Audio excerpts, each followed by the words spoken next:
The fear of missing out is very tricky.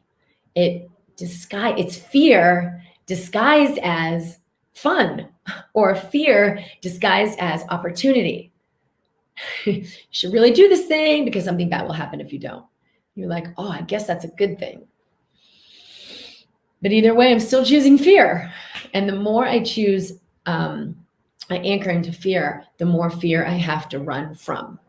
So FOMO is like, you're going to temporarily feel a little better, but ultimately, because it anchors you into fear, you lose. And JOMO is kind of the opposite. It's like, I have this idea, I'm missing out, but it's actually what's in my joy. So there's this temporary discomfort, because if you're in FOMO, your mind is hijacked. Let's not sugarcoat it. If you're in FOMO, your mind is getting like the little carrot. You should do this thing, really, really. And you're like, oh. So you abandon yourself and your knowing, and you go to this thing. But JOMO is going to be initially uncomfortable. I'm not saying choosing joy is initially uncomfortable. I'm saying when you're in FOMO, to not succumb will initially feel uncomfortable. So to choose joy, even though the mind thinks you're missing out, is going to take a little bit of presence, a little bit of commitment.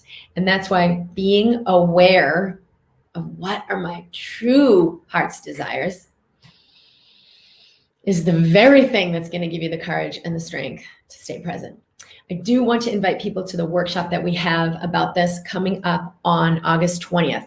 And it's really about people who are in business, healers, coaches, doctors, other practitioners who want to move into a more expansive way of assisting others. How do you create that business in a conscious way? How do you create it in a way that's aligned with your joy, instead of aligning it with the FOMO, the pop culture ideas about business, about marketing, about what you're supposed to be doing, and actually let something new get created? That workshop is free, and it is at drkimd.com/workshop.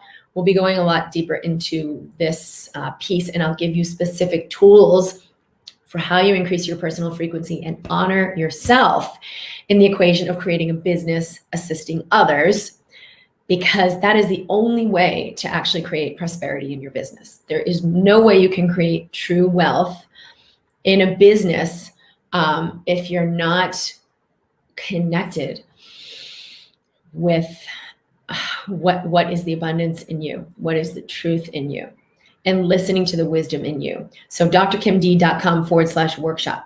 So how do we overcome this? We've got to be willing to go through that little bit of discomfort and choose what we know is true for us, which will always create more joy, will always create more wealth, will always create prosperity. And if you're a practitioner, it's what will always create more for your client or patient.